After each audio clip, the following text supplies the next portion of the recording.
So welcome everyone tonight to Nature-Based Therapies, Preparation and Integration. My name's Dr. Lani Roy, and we're here tonight with Kline, who's an incredible practitioner who will introduce herself in a moment, but I've been lucky enough to have her on placement, doing a Masters of Social Work and learning a lot from her, and I'm really excited to have her as part of Science of Life Psychology. And I guess one of our main missions is to integrate science with the sacred, and that's what we're really intending on doing tonight. And they're our pillars there: courage, integrity, integration, and community. We'll just take a moment to drop into this space together and acknowledge the incredible country that we're on.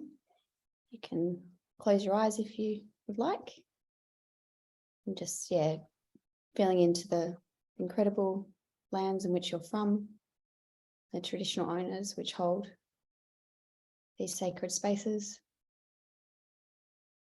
As you think about Australia, you might like to connect into a really important place for you in this country.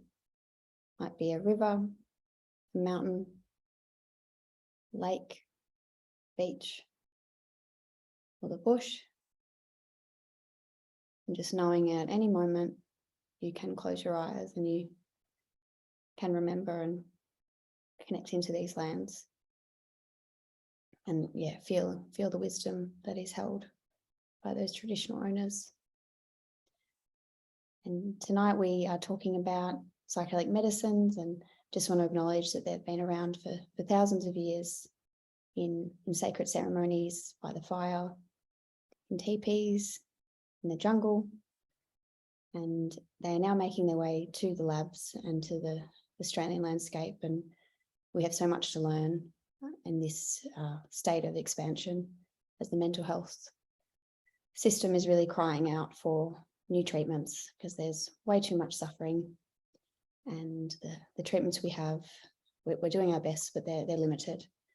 And there's huge promise in these medicines if they're done with reverence and safety. So I want to just go through this, I guess, acknowledgement because of harm reduction, this disclaimer, because it is a really complex landscape we're in. And the Science of Life Psychology, we do acknowledge that psychedelics are currently illegal in Australia, even though there's a move in the ACT for changes to decriminalisation in the near future for small amounts of psychedelic medicines. We don't advocate for people going out and breaking the law. This is a personal choice. What we're here for is to advocate for decriminalisation and also harm reduction services. And we acknowledge people's freedom of consciousness.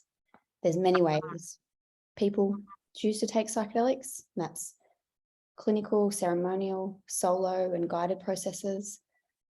Just be aware of your own context and the risks and the benefits to you and those around you. Also acknowledge that the Science of Life has a lot to learn about INI, which is reciprocity, the sustainability of these medicines and shamanic models of healthcare. And there's huge renaissance into psychedelics around the world.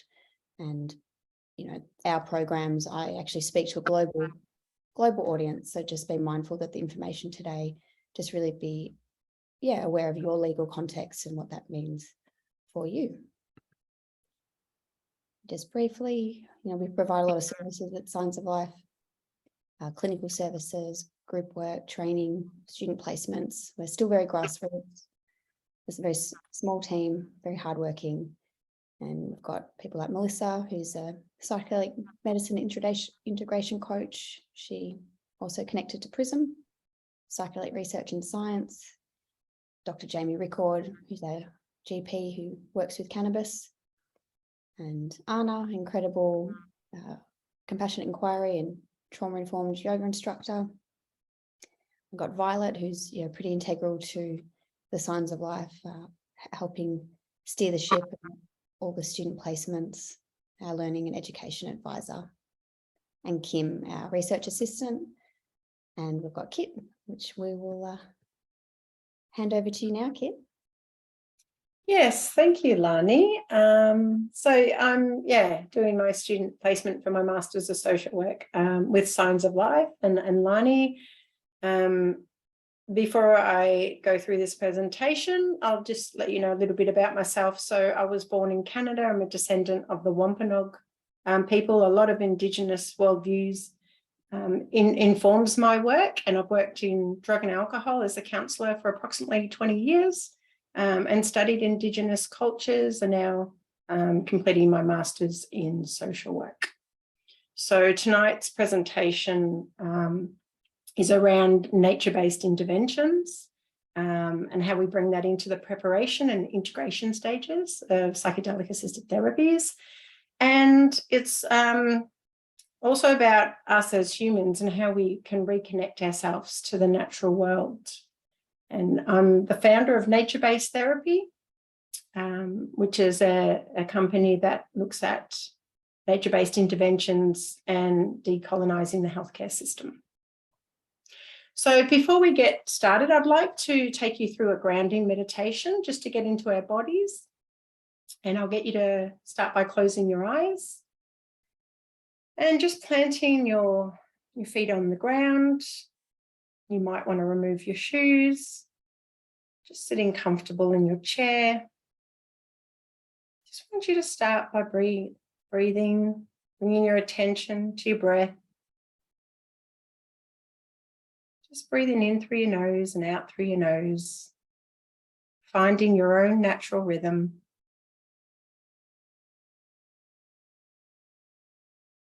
Bringing yourself into your body through your breath. I would now like to bring your attention to the soles of your feet.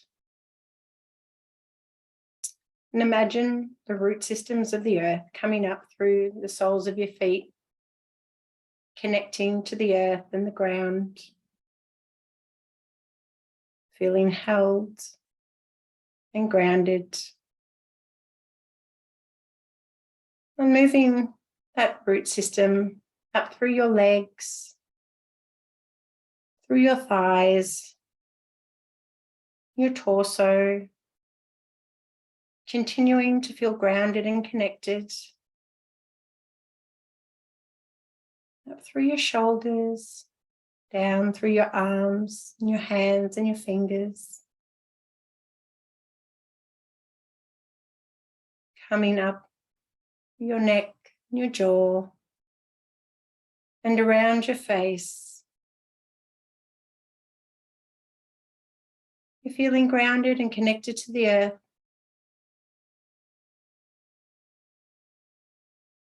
Now I'd like you to bring your attention into your inner ecosystem, deeper into your body, where we explore the forest in your chest, providing you with oxygen and clean air, exploring your river systems, your kidney and your liver, cleansing water all through your body, exploring the blood running through your veins, flowing, connecting all parts of the body as a healthy, functioning ecosystem.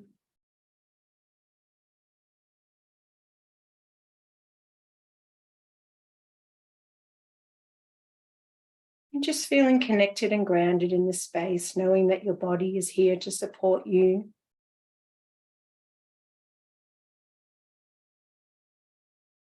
And you can come back and visit this space anytime you need to connect and ground, knowing that nature and your body can hold space for you.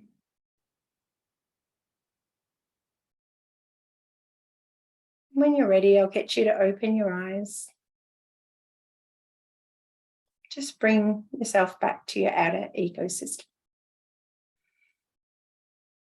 Next slide, Lani, thank you.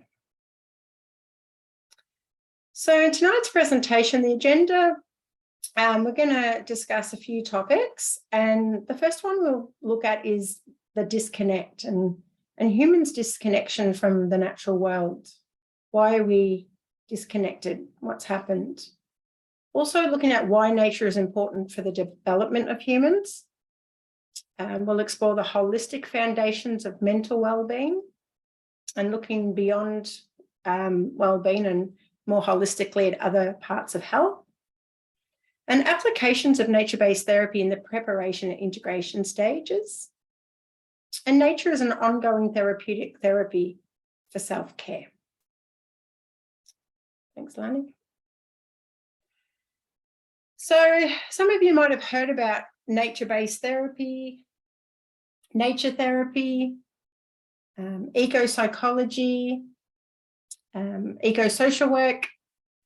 Nature-based therapy is an emerging field in both complementary therapies and holistic health treatment, which has been incorporated into the practice of many medical and mental health professions, social workers, psychologists, occupational therapists, physical therapists, nurses.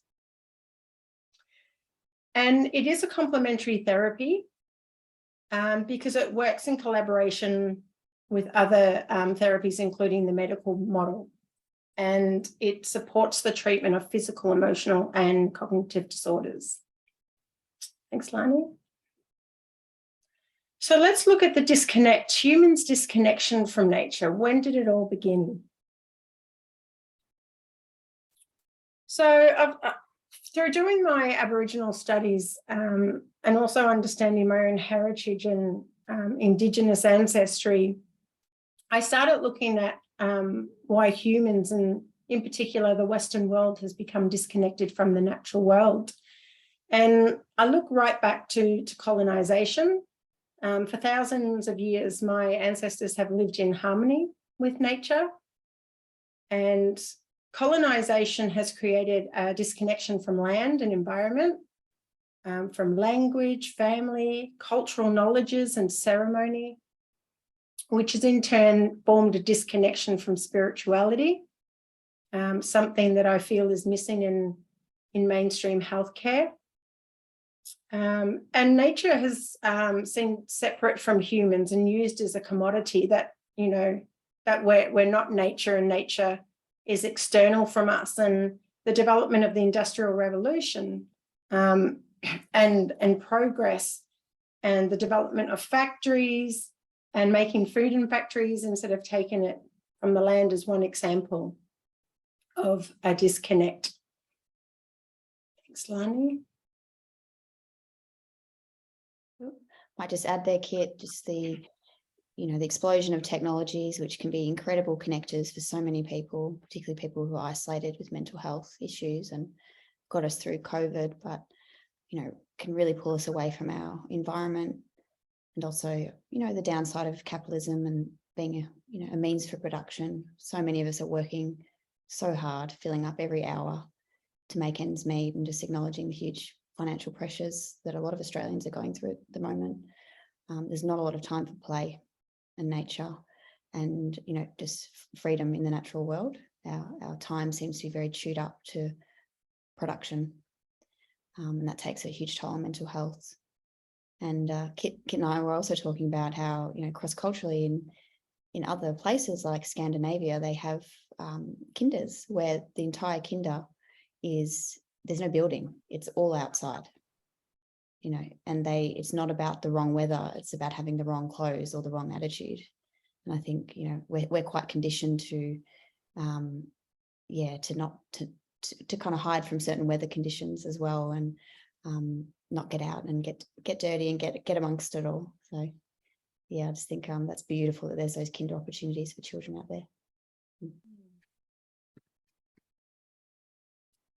So the strong evidence of the benefits of mental well-being from increased nature connectedness has seen nature connectedness identified as a basic psychological need. Nature connectedness has often been considered at the level of the individual, with programs and interventions to bring people closer to nature. However, the analysis from research informs us of the need for macro perspectives, looking at the way land is used, how people are engaging with that land, and how that land conserves nature and brings biodiversity to the population matters for the human-nature relationship. So the nature of society, the nature of its economy, urbanization, and intergenerational activity are also related to the human-nature relationship. So when we talk about, what was lost through colonization, it's all of everything. It's the land, it's society, it's economy, food security. It's basically your whole livelihood and that nature, human-nature relationship that's lost. Next slide, thank you. And so why is nature important for the development of humans? Especially, Lani, I think when you're speaking about the outside kinders, and nature connection is so important in the early childhood years. And often when we don't have that, it can have huge effects on our developmental growth. So we are nature. It comes down to our biophilia. And according to the theory of biologist E.O. Wilson, an innate and genetically determined affinity of the human beings with the natural world is how he describes the meaning of biophilia. And again, this fits in with Indigenous perspectives that we are nature, we're not separate from the natural world. And so a separation from the natural world can create disconnection to authentic self and contribute to dis-ease. And when we look at disease, we separate that word into dis-ease and looking at there's an imbalance. And we'll go more into that with this presentation about holistic health and that imbalance as well. And I also want to talk on authenticity. When we talk about nature-based therapy, it's really about returning back to our authentic self. And working with that authentic self, that we're not those parts of self, that have been labelled with a disease, but we're actually, who are we before we became imbalanced? So the stats are there. 43.7% of Australians aged 16 to 85 years had experienced a mental disorder in their lives. And this is through the Australian Bureau of Statistics, which is quite concerning. And 78.6% had at least one long-term health condition. So despite all the, the research and money that's thrown at our healthcare system, there's something that's not quite working. Next slide. Yeah, and just to add to that, and we'll cover this as we move on, but psychedelics have huge potential for the remembering. And one of my colleagues, Bianca Seben, spoke really eloquently about this. Often, I guess, Indigenous landscapes, they're constantly in that field. They don't need to remember because they're part of it.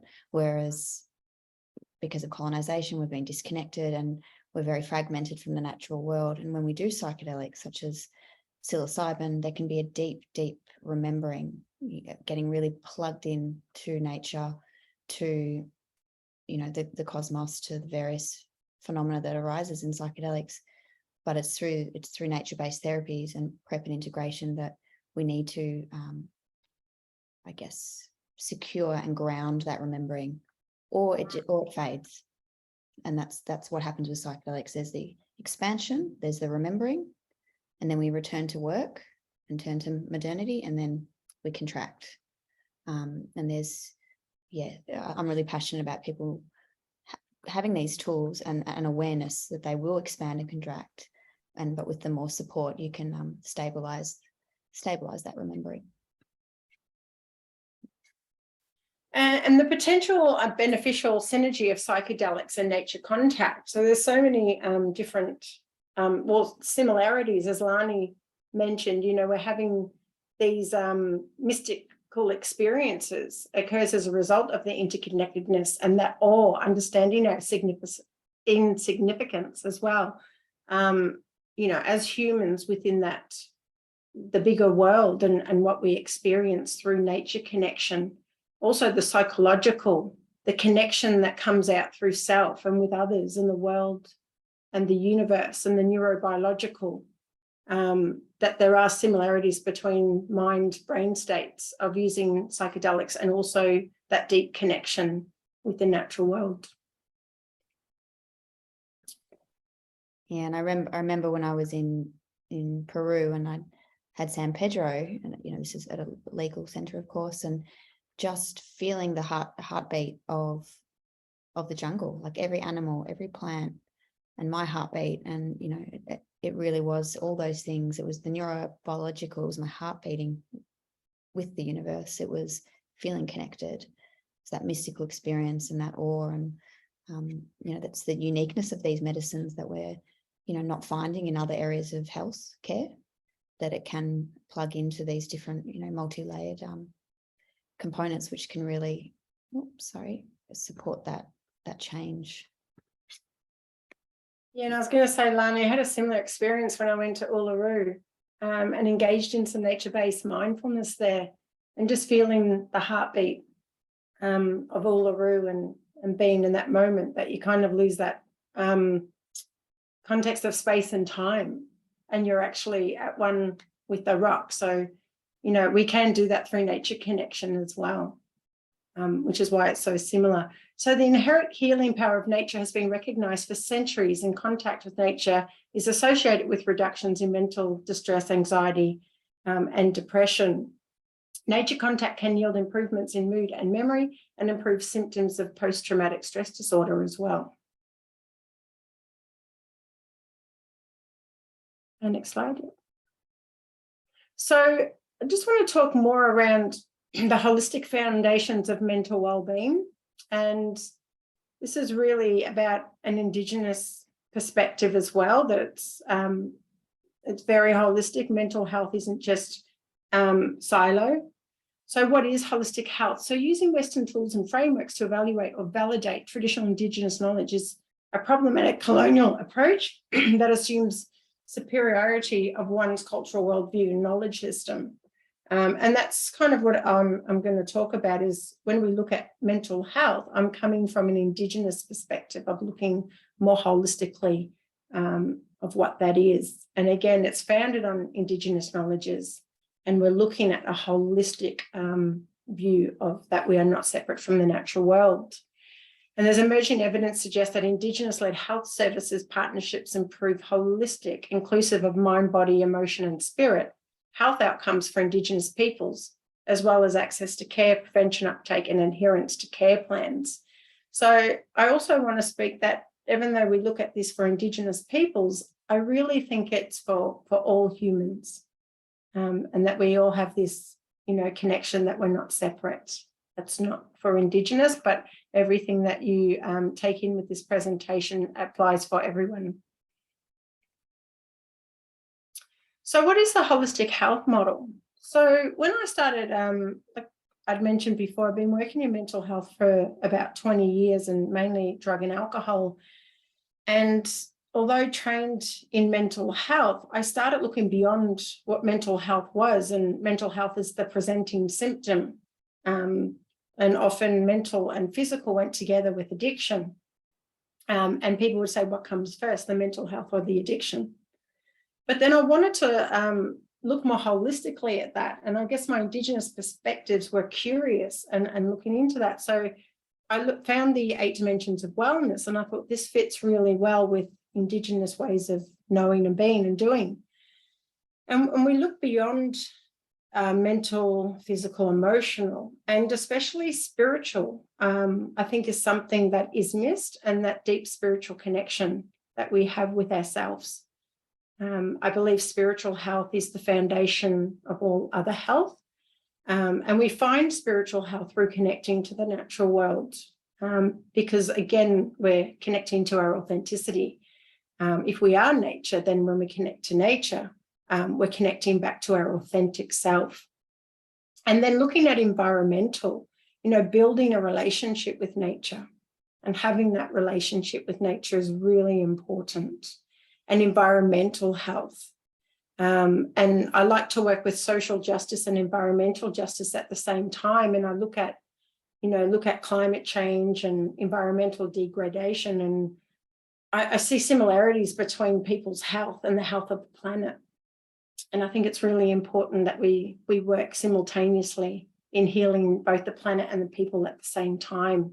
And developing that deep relationship with nature is the first way we can do that. And then looking beyond, looking at people's social health and their connection to community, not just connection to self and family, but looking at that broader social and society. And then finding meaning in your occupation. Are we doing the jobs that we love? Do they meet our values, our beliefs? Is our job connected to our authenticity? And if it's not, it can create imbalance in the other areas. And then we have the financial health that usually goes along with the occupational health as well. With financial health, especially in Western society, there seems to be a lot of stress and importance given to how much finances we have. Whereas Indigenous cultures, financial health is deeply connected to land and culture. That is what sustains us. And so if we look at sustainability, that is financial health. So I just wanted to give you an overview of that perspective. And then the other image we have here is the medicine wheel. So this is a general one. There's a different medicine wheel for all different Indigenous cultures in the Americas. A common one that we have here is looking at, the medicine wheel and looking at the cycle of nature. So if we look at the top one, we look at the totem is the eagle, and the element is air. And again, that represents the part of the human that is the spirit, and that is the sun, and the season being the spring. Then the wolf, again, is fire, and it's looking at emotions. It's connected to summer. Looking at the bear is looking at, autumn and looking at the physical body. And then the buffalo is looking at the future, and it's the mind and where we hold knowledge. And the relevance this to our health and to our well-being and to the way we live is that we work with the seasons and we live within the seasons. So if we are journeying, and if we're going on a journey and say we're looking at spring, we're really looking at planting. Spring is a time of planting, and that's really looking at intentions. And it's connecting to the part of ourself that is the spirit. What intentions are we wanting to plant through our spirituality? And then as we plant those intentions, we move into the other part, which is then looking at, emotions and connecting to our emotions. And then we move into looking at autumn. It's a place of healing, but it's also a time of letting go. And that's where we find, strength as well. And then from that journey, from connecting to spirit, from connecting to emotions and coming into healing and letting go, that's where we find our wisdom and our philosophy that can be integrated into our thoughts and our mind and how we make sense of the world. And that's where our knowledge and wisdom is held. So when we look at life and making decisions, this is a journey and a process to follow, but this is really about human growth. Well, just add to that obviously many people around the world sit medicine with, the equinox, with solstice. So there's communities all around the world that work with, the medicine of the seasons. And like Kit's saying, there's specific rituals and processes during those ceremonies, like planting seeds, like setting the intentions, and then every 3 months reviewing that cycle. And even if you don't work with psychedelics, it's a really beautiful body of work to do, to set an intention each 3 months. And, many people work with, animal cards and totems and, art and different ways of playing with the symbolic realm. And what we know with mental illness is, and trauma and particularly sexual abuse as well, is people get robbed of being able to play in fantasy and play with the symbolic realm. People get locked in their default mode network, ruminations, dense energy, creativity can really be impacted. And I guess these practices for some might feel really unfamiliar and unscientific, but what it's doing is it's opening you up to the field of phenomena and properties and qualities that exist in animals. And once you really develop a practice with this, the world becomes much more alive you can be walking out and you can see, a red-tailed cockatoo, and you can know the lineage behind that bird and what people believe that bird holds. You can, I've got bats in Caulfield, and bats symbolize birth, life, death, and rebirth. And that was my totem in my hut in the jungle. I had 4 little bats that stayed with me and then left the day that I left my hut. So I guess these practices really help you fall in love with the magic of the animal kingdom and the natural world. And I really invite you don't need medicine to do this. There's so many tools and resources to start playing in that field of symbology. Thanks, Lani. And then we're looking at, I guess, nature as a metaphor to understand our inner world as well, and looking at our own inner ecosystem. And I gave you a taste of that when we went through the guided meditation, to go into your body and look at what does your inner ecosystem look like. And it might be looking at where do your emotions hold in your body. Are they in your chest? Are they in your gut? And exploring your inner ecosystem. But one of the tools that we use to help people look at their holistic health and understand their life, their emotions, their thoughts, using nature as a metaphor, we use creativity. And this really allows us to perceive our health in a different way and see the interconnectedness of all of our health. And then we look at how can our ecosystem become healthier, more balanced, what needs to change. And I'll take you through we're looking at the holistic health model, and we'll go through the holistic health assessment in this presentation. Once we determine what our health is like in all 8 areas of those wellness dimensions, then we use nature as a metaphor to explain them.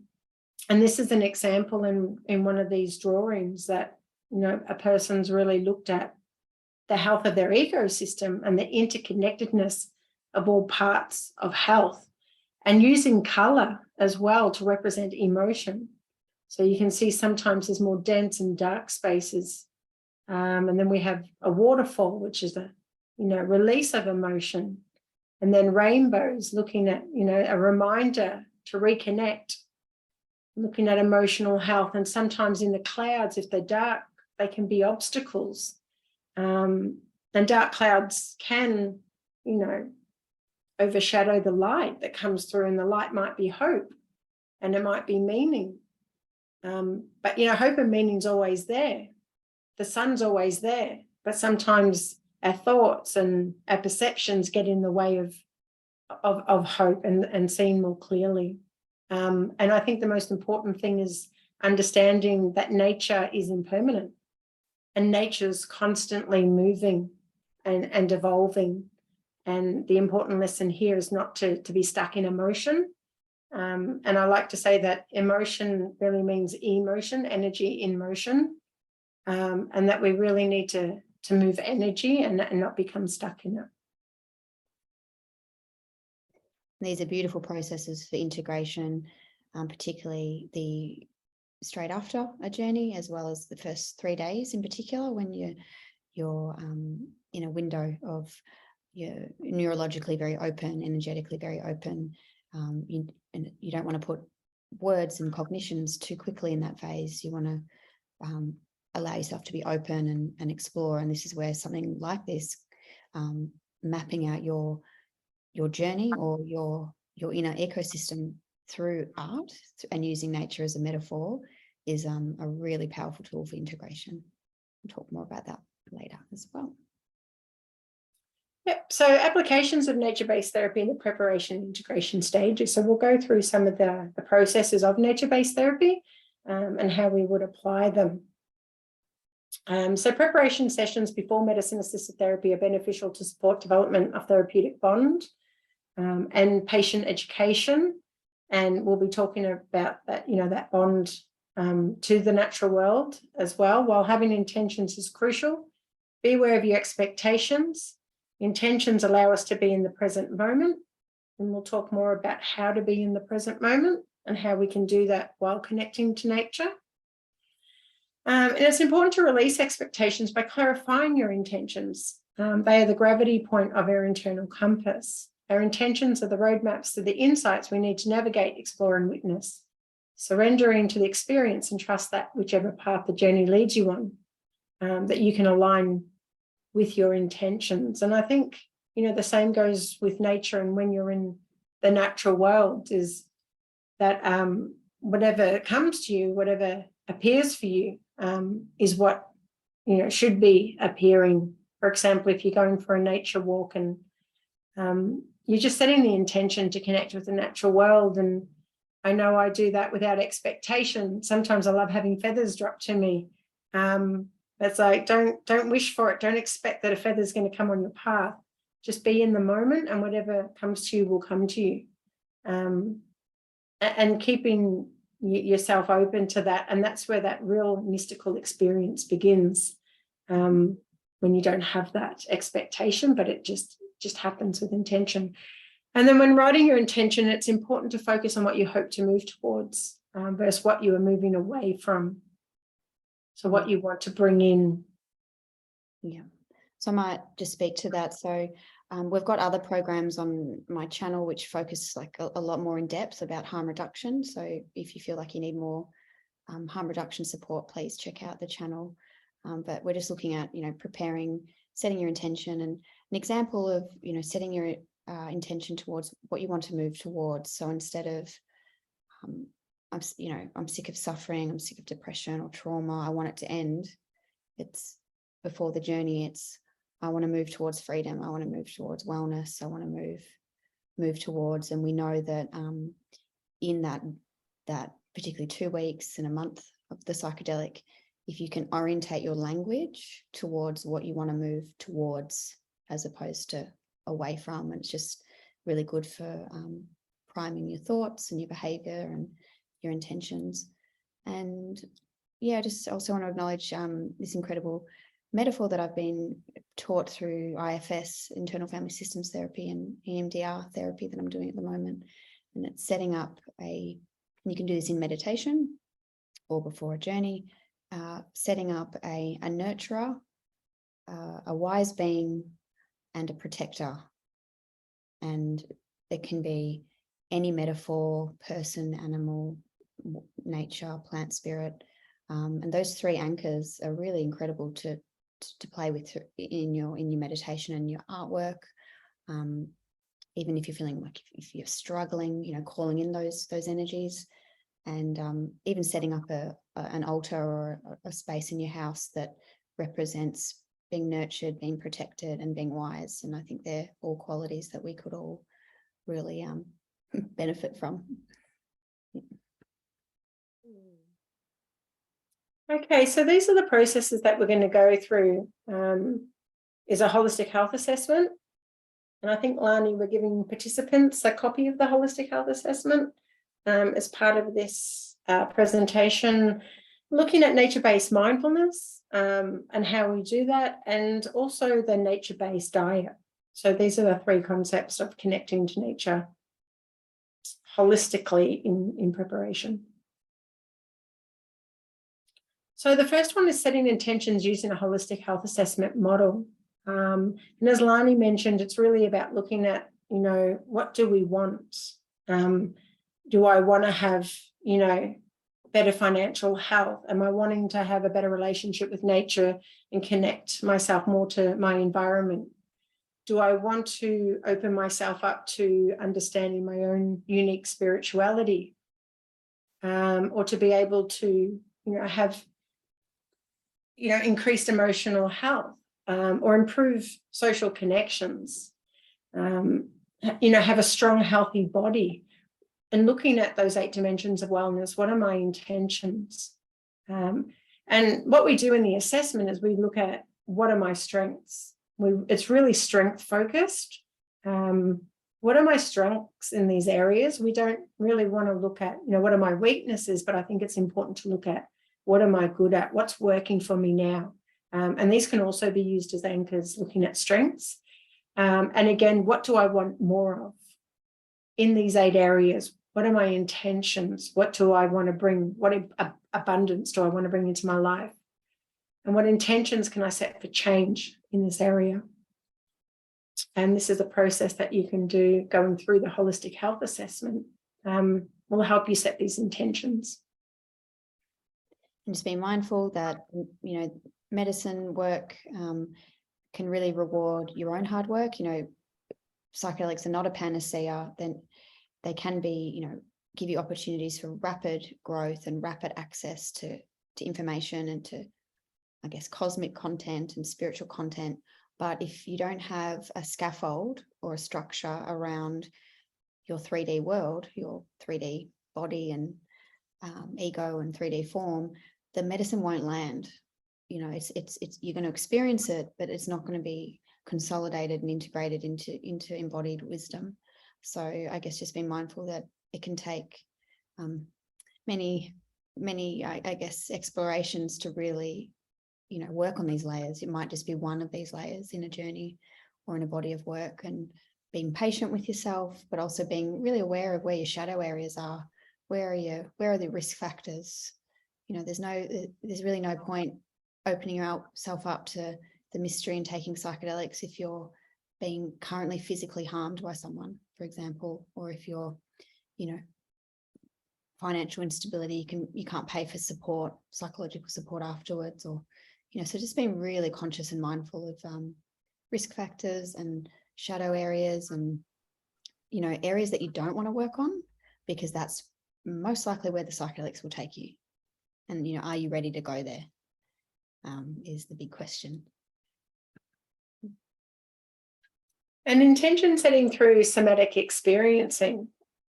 So setting intentions whilst connecting with the natural world allows us to engage with our 5 senses, which supports us to connect to our 6th sense, being our intuition. And again, back to our authenticity and our authentic self. And it provides us with meaning making prior to taking the medicine. So when we look at connecting to our 5 senses in nature, I call this nature-based mindfulness. And it might just be going out to nature and connecting with, you know, what can I hear? Closing your eyes first and really looking at, what can I hear? Can I hear the wind? Can I hear the birds? Can I hear the rustling of the leaves? Connecting through our hearing sense. And then looking at smell, you know, what can I smell? You might be at the beach and smell the salt air. Or you might smell the rain or freshly cut grass. And taste, you know, is there a fresh stream of water if you're down by a river that's safe to drink? It might be having the herbal tea or biting into a piece of fruit. So really having that sensory experience and touch, you know, touching the bark of a tree or leaves, or going to the beach and playing in the sand and touching the sand. And then opening your eyes, you know, at the end of that and looking at nature and observing nature and looking at, you know, what is nature bringing to you and what is nature teaching you. But connecting to the 5 senses really allows us to sit into our 6th sense, which is our intuition. And that really helps us set intentions as well, authentic intentions. And I'll just share the practice of Kintus, and anyone can do this.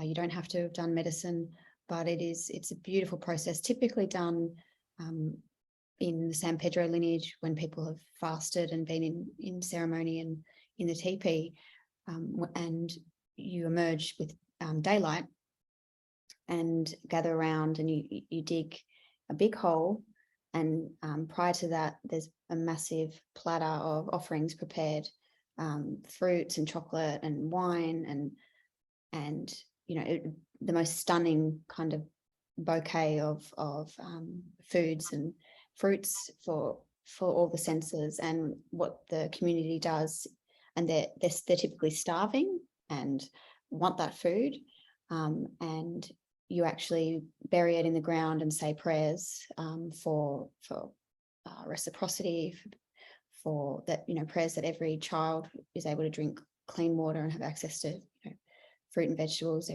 everyone, not just children. It's a very deeply moving process, because you notice the Western mind, and you notice, I'm hungry, I want that chocolate, I'm starving, and then you offer it to the earth and you bury it and you seal it. So people do those for when they move house, when they, close ceremony, all different types of seasonal kind of ways of honouring the earth, and also acknowledging our greed and our overconsumption and our lack of control over many of our impulses, which is depleting the natural world. Thanks, Lani. And I was going to mention too, it's good to go out to nature, to set those intentions, doing the nature-based mindfulness followed by the holistic health assessment, and being in the body when you're filling that out. And I just wanted to, talk through this and connect this to, again, nature connection, nature-based mindfulness, and the importance of using these processes in the preparation stages. And it's looking at, letting go is the first one. Again, this goes back to the medicine wheel and looking at, what we're letting go of, and looking at that stage of autumn, and sense, sweep your awareness from your fingers to your toes, and again, connecting to your sensory system, just letting go of expectations when we're setting intentions, and then connecting to our sensory system, and then opening ourselves up to feeling, to emotion, and what emotions are sitting in the body, once we connect to the body as well. And then there's that connection to self, feeling expansive and warm, and being in the present moment is really important. And then looking at meaning, that meaning making, once we, set those intentions and find meaning in what we're wanting to do as well. And then the 6 stages intention, setting those intentions as well. So this is accept, connect, and embody process. And I encourage everyone to look at Rosalind Watts's work. The ACER model is it's incredible, and I've got a lot to learn from it. I don't tend to speak about it because I still feel like I need to learn more about it, but I don't know if you can see that, but I actually got a ring made in lockdown in inspiration to this actual slide, that the pearl, in order for a pearl to emerge, the clam needs to have experienced trauma. It's distressed and traumatized, and then this pearl emerges. So I got this ring curated as a metaphor, a nature metaphor, that all the trauma that I've been through, my clients have been through, there's a pearl that's either will emerge or is emerging, and I guess that's the metaphor I take in medicine work, that no matter how distressing the journey is, there is a pearl in there, and you've just got to be open and the right container and safe to be able to get that pearl to the surface, so that you can, as this model says, connect with that lesson and then embody it in your real world, with relationships, with your values, with your work. No point journeying into the cosmos and then, not being able to actually make use of it in this 3D world, because, we need to be able to have one foot in this world, one in the other, and be a bridge and be able to, make meaning out of these messages in the real world context. We want to leave some time for Q&A, so we'll probably talk for another 10 if we can maybe speed it up a little bit so we can get through the time frames. Yeah. Sure. So preparing the body for cleansing, and this goes back to the nature-based diet. So really looking at the diet is really important. And I just want to mention, from my studies in gut health as well, that the connection between mental health and gut health. But it's also about, preparing the body for cleansing, and in preparation, that usually in Amazonian medicine, there is no use of or absence of salt, sugar, spice, alcohol, and most animal products prior to having medicine. And, doing a detox and cleansing as well, whether it's through, eating vegetables or fasting or juicing. Yeah, and just be mindful of getting medical advice for any of the dietary restrictions, because not a lot of people are thinking about this. They're getting their guidelines from the guide, going, oh, okay, I'll strip back all of this stuff. And I've got a friend who's keto and went and did ayahuasca somewhere, and ayahuasca actually has sugar in the brew through some of the plants. And so the person actually went through ketosis shock as well as existential shock, like massive journey of medicine, as well as their biology was like, you've just dumped all this sugar on me. So there is a lot of nuances with fasting and medicine diet. So just really in your holistic assessment, make sure it's appropriate for you and safe for you as well. And if there's been any kind of eating disorders or gut health issue, I've known people that have never told their shaman or their guide that they've had eating disorders, and then they're drinking, mescaline, and it's a strong medicine on the gut, and that can bring up trauma, that can bring up, oh my goodness, my gut, what all those memories with eating. So yeah, these areas get quite nuanced, so make sure you've got support. And then looking at integration. So the summary of integration is looking at unpacking experiences that might feel disjointed and isolated, sometimes challenging, processing gaps in narrations to make the whole, bringing your thoughts and experiences or feelings to consciousness following a peak or mystical experience, delving internally to revisit thoughts, feelings, and memories, disrupting rigid personality structures. And Lani, do you want to speak more on that?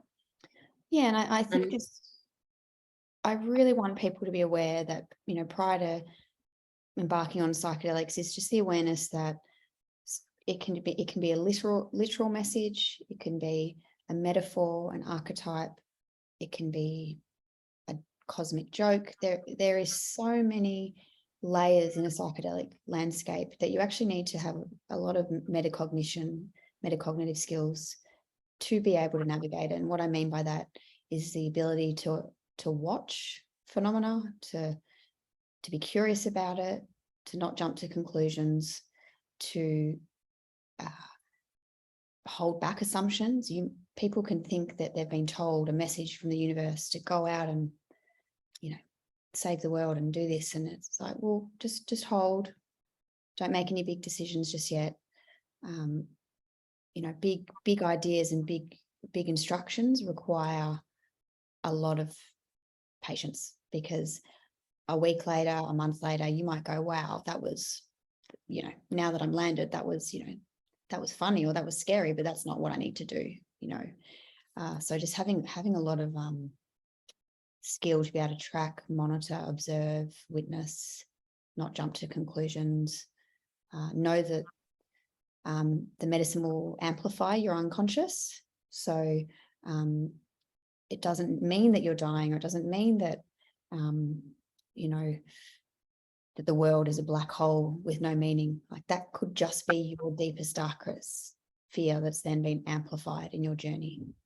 And a lot of people can feel betrayed by the medicine, or that they didn't get what they needed, or and that's when they can get really fragmented in integration. But if you go in with that metacognitive awareness that you are opening up to a rich field, some of it will be real and messages that you need to embody, and some of it won't be. Some of it's just there to play with, dance with, and dream with, and take or leave. And some of it's just junk.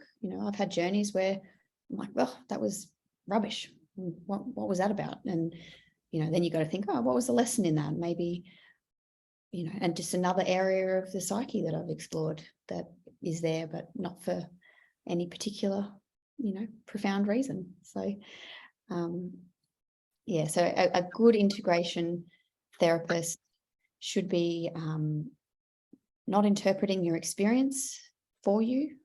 They should be helping you to make meaning, helping you feel grounded, embodying some of these messages into action, into real world action. People can get very heightened and very too in the clouds, and there's risk of mania. You really want to go, okay, well, what does that mean? What does that mean for your life and for your relationships?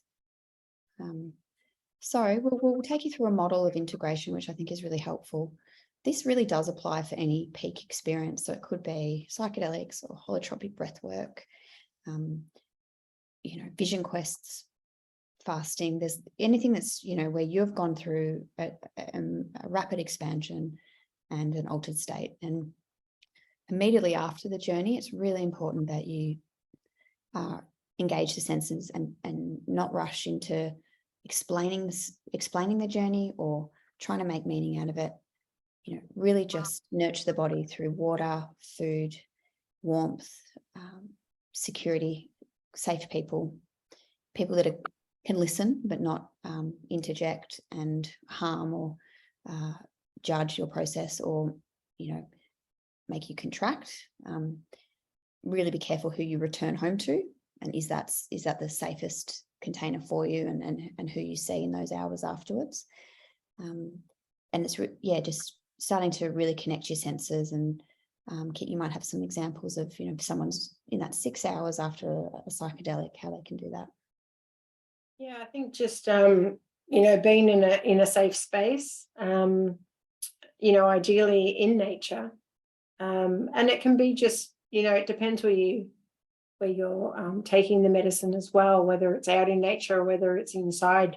There might be a front yard, a backyard, just being with someone, and it might just be, going and connecting with a plant or connecting with a tree in your area and doing that sensory stuff. It might be just anchoring down, taking your shoes off, barefoot on the grass, on the soil, putting your palm on a tree, and just really connecting with self, anchoring down into your authentic self through that nature connection. And essential oils are incredible. Also, baths with Epsom salts to ground, having a bit of salt as well, and grounding foods. People need, particularly people going through like Kundalini experiences or high energy, even having a bit of red meat and potato can help just ground you back into your body. But this is really this stage, and the next kind of 3 days is where you're very open. So any news, radio, technology is going to cut your energy, and it's also going to do the opposite. It's actually you're going to get those imprints from the news and story, and that's going to merge in with your process. And it's the same with prior to medicine work. Really refrain that week leading up to it with what you absorb into your mind. It can show up in ceremony, and it can really impact your journey.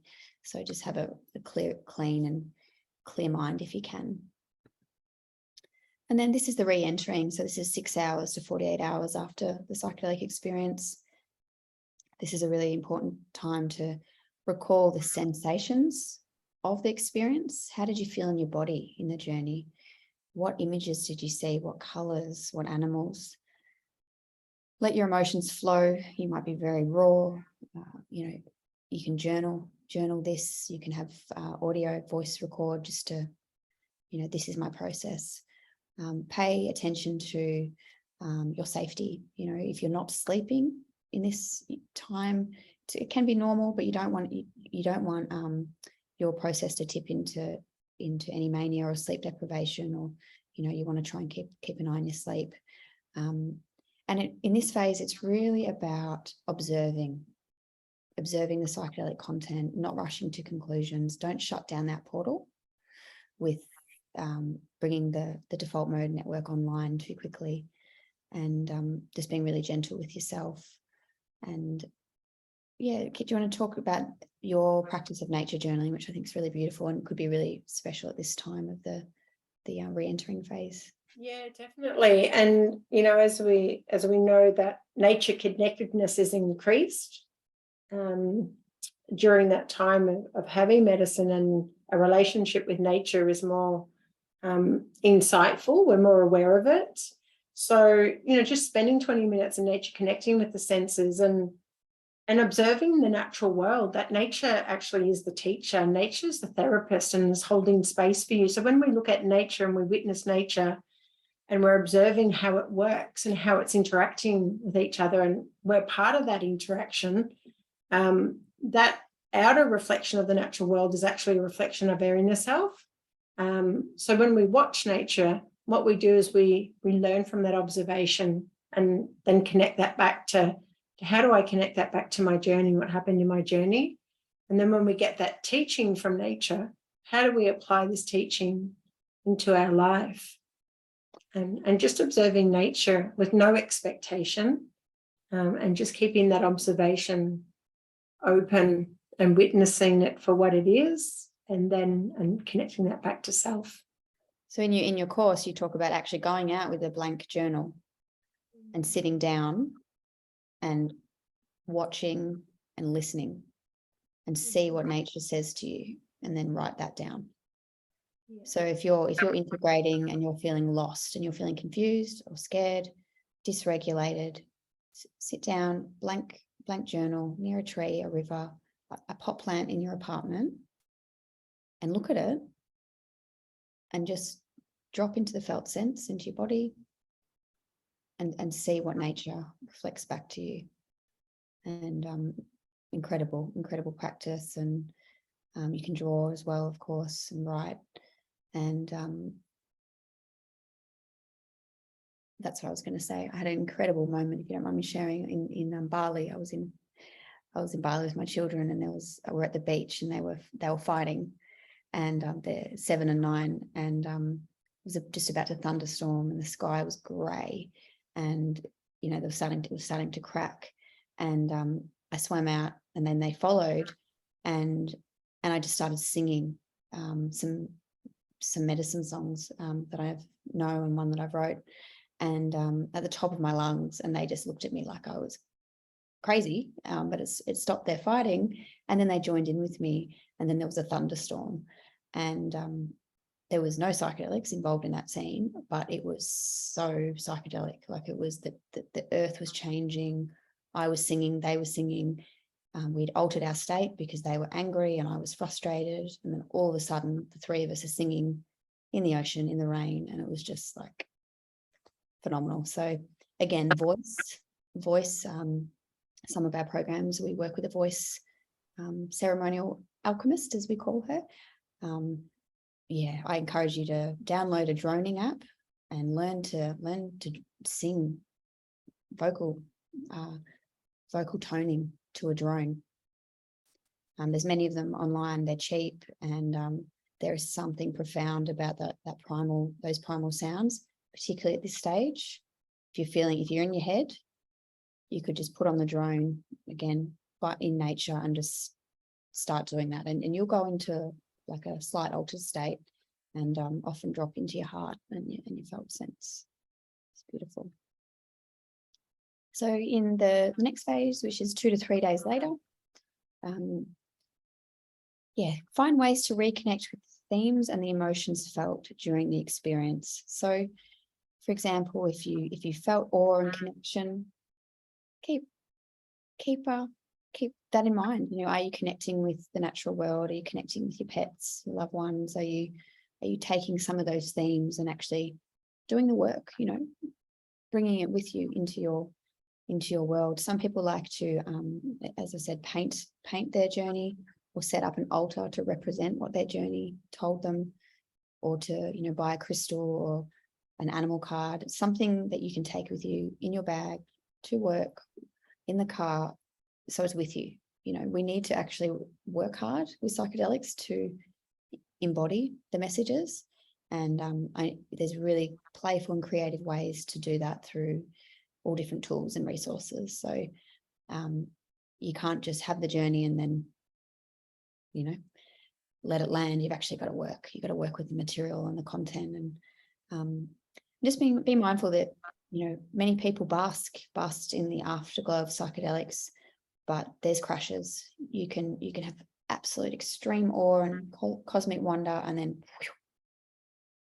and that's okay. That doesn't mean that it's gone. That doesn't mean that it doesn't diminish your experience. It's just a lot for your body and your ego to deal with. And sometimes if you've had complex trauma or depression, sometimes the body doesn't trust that much amazing feelings.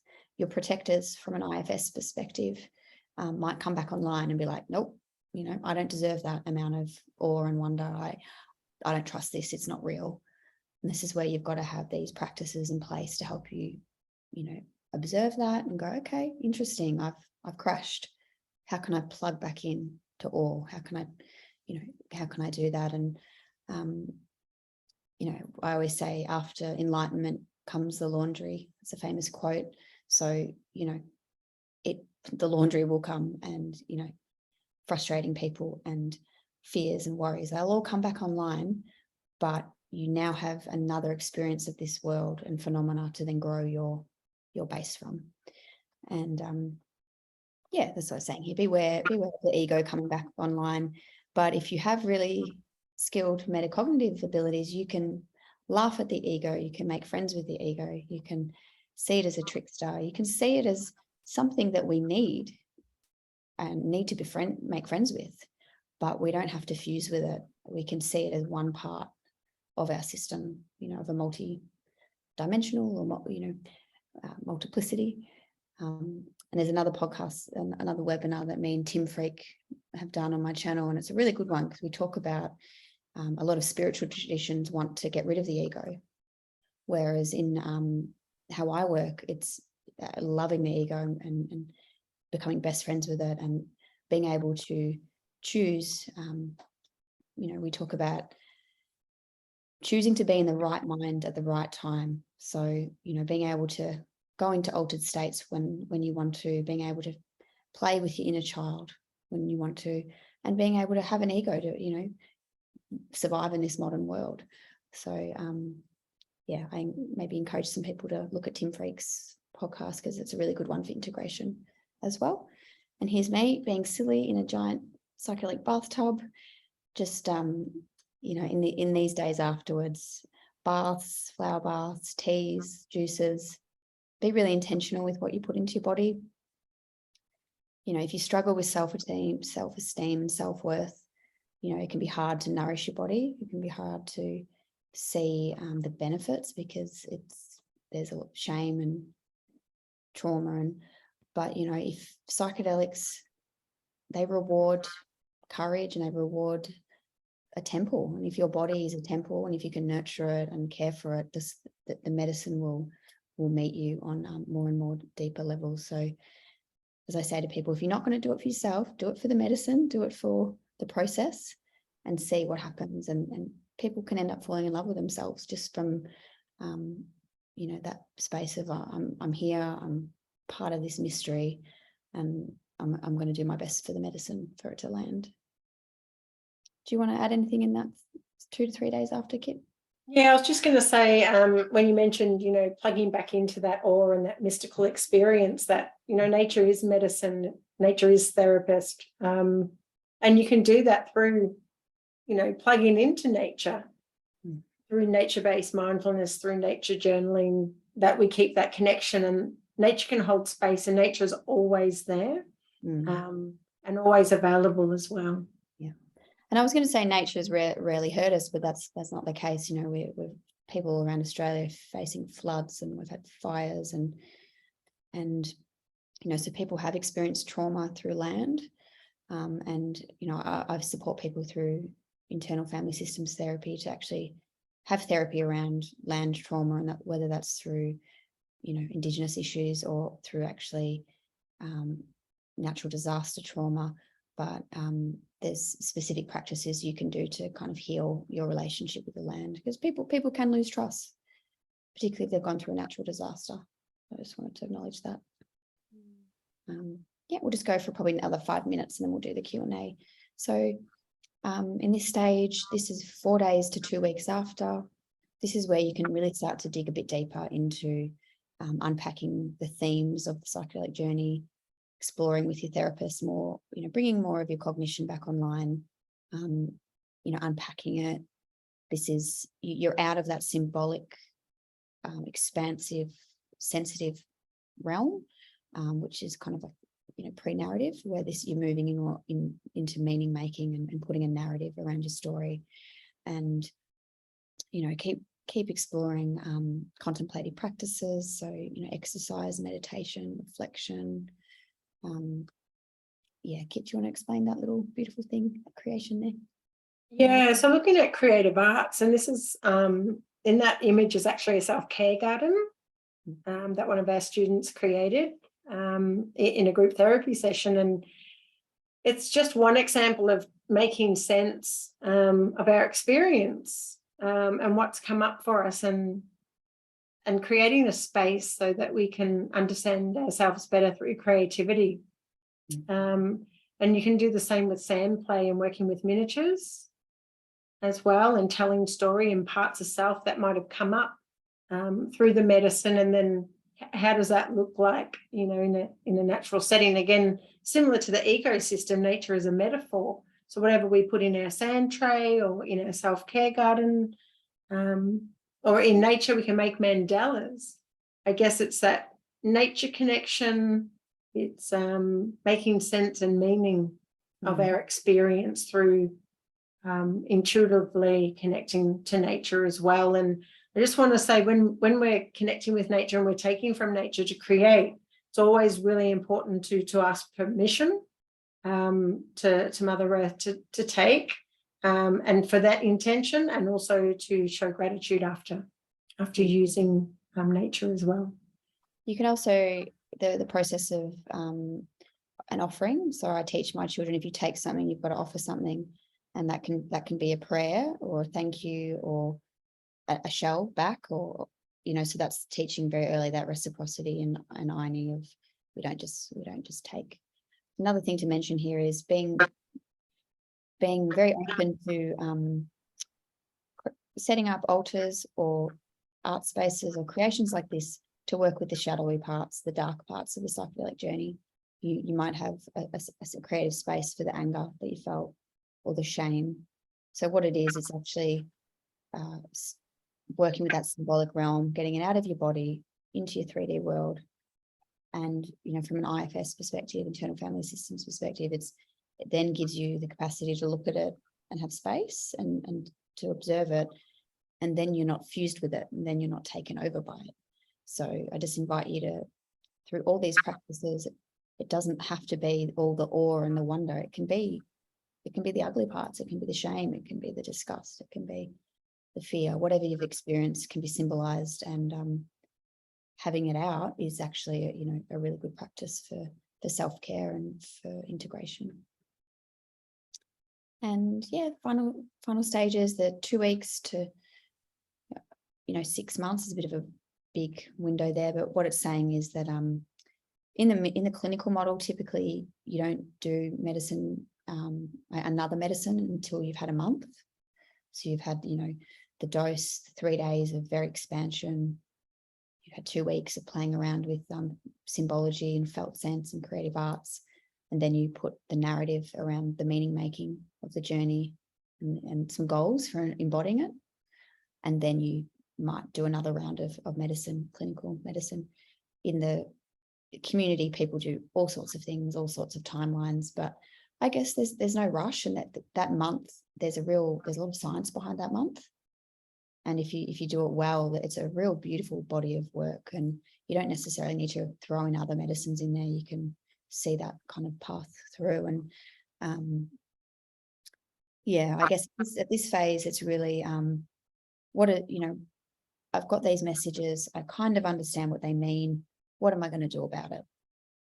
What does it mean for my life, for my work, for my system? And having someone a bit of holding you accountable, which is great, like having a mentor, an elder or a therapist, so that, you know, because very easily we just, you know, forget what our intentions are, but we want to manifest some of this stuff into the real world. And Kit's just briefly talk about planting seeds. And I think, you know, it's symbolic that at this stage we can plant seeds, you know, that seeds of intention, but also nature mimicking our own growth. And when you plant a seed and watching the growth of your plant, whether that's in a pot at home or your garden, or you might want to do that, you know, looking at the broader, you know, community and social, and engaging in conservation work or a local community garden, and watching that plant grow and tending to that plant is kind of, you know, a metaphor for tending to your own personal growth an integration, that it's not just a one-off experience, that, you know, growth continues, and that we need to nurture that growth. And we can do that through literally getting out in a garden and planting. And what you choose to plant can also be symbolic of your intentions as well, and what you're doing, whether it's, you know, planting food, or whether it's planting flowers that you can use for medicinal properties. So yeah, being more mindful around planting and how you do that. We might we might have to kind of leave it there to have some Q&A. Is that all right? There's only is that all right, Kit? Yeah, that's fine. And if we're going to put it up, then people can watch the rest of the slide, and there's a really lovely self-care video there as well. And how do we can send all that out. Awesome. So does anyone have any questions or comments?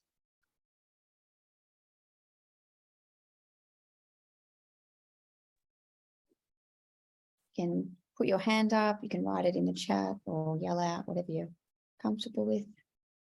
Hey Lani, it's Larly here. Hello. Hi. Can you share details about Tim Freak's podcast that you mentioned? Oh, it's just on my I've got one on the Signs of Life YouTube channel. Me and him did one together. So that's psychedelic specific. And then he's got heaps of books and his own podcasts. But I guess what I love about his work is, and it works well for me from a shamanic medicine perspective. You know, I'm not, even though I'm exploring Tibetan Bon Buddhism, shamanism and some of the medicines that I've had experiences with, you know, it's not about getting rid of the ego, and it's not about always being in the light. You know, it's very much, shamanism it knows the dark and goes into the dark and holds the light in the dark. So I really like his teachings because he helps people to really get to know their ego and befriend it, and you know, because in some spiritual communities, and if that works for you, that's great, but there's a lot of pressure to get rid of the ego. Yeah. And he talks about, you know, from an evolution perspective, like we're meant to have an ego, like we're here and we've got it, and there's a lot of evolution reasons why we've got it. So let's try and have both. Let's have, you know, the capacity to just transcend the ego as well as love the ego when we need to hang out with it. Awesome, thank you.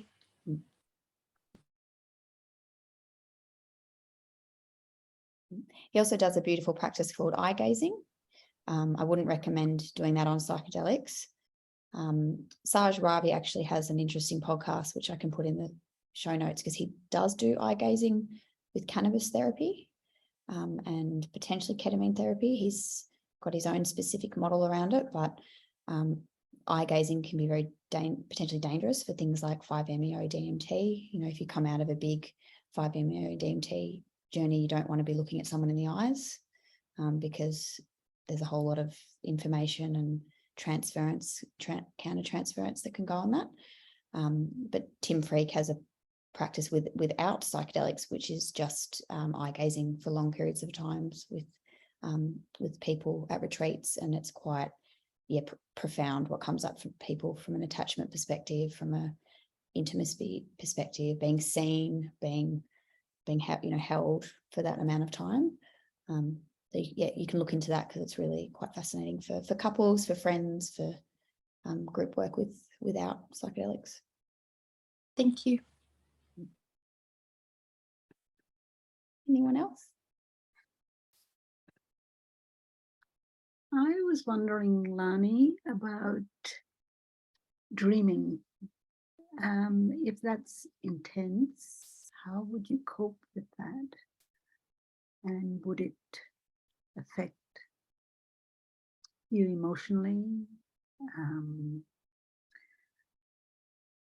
And would it help with integration if you depend on your dreams and you understand your dreams and you use that as a cultural?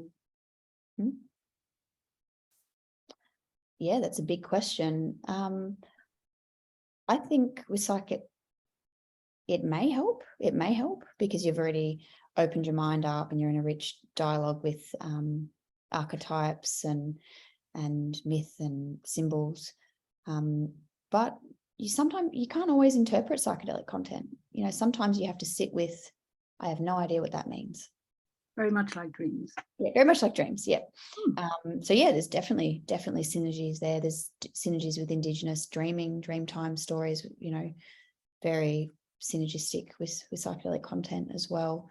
People, you know, I know people that can get really lost in their dreams and really lost in searching for meaning and synchronicities, and you know, so I think it's a tool, but also having that kind of reality checking. You know, am I going too far down that portal, and am I getting so lost that I'm not grounded, or is it a tool that actually helps me to expand and create and explore? So comes down to balance and not being too dependent on any. Yeah, being curious. Curiosity will be your best friend with all this stuff. And learning to sit with the unknown. Lucid dreaming is pretty phenomenal. I've done ayahuasca dieta processes, and it's only happened twice. Yeah, I didn't even really know it existed, to be honest. I don't know how, because I'm pretty well read, but I skipped lucid dreaming and then all of a sudden found myself having that experience, and that was potentially even more powerful than the whole dieta, you know, just that pocket of dreaming. So again, we're moving in and out of altered states all the time, whether it's through daydreaming, through drumming, through trance, through, you know, all sorts of, so psychedelics is just doing what we're already doing, except potentially at a much larger scale, and more rapid. So I hope that answered your question. Yes, it did. Thank you so much. Anything else, or is that all good? Well, we'll put a pack together. Give me a couple of days, and this will also be on the website, and invite you to check out Kit's nature-based therapy website and resources, and also anything at the Signs of Life, and any feedback as well. We're always in a deep state of creation, and really welcome any feedback or ideas for programs and webinars, whatever the community's needing. My platform is really about, as I said, holding the science, but also all these modalities that are out there that can support people. So yes, any requests, I can find people to come on the channel as well. Awesome. Thank you so much, everyone. Thanks, Kit. That was awesome. Beautiful. Thank you, Lani. See you next time. Stay in touch. Bye, everyone. Bye. Bye. Thanks for coming. Thank you.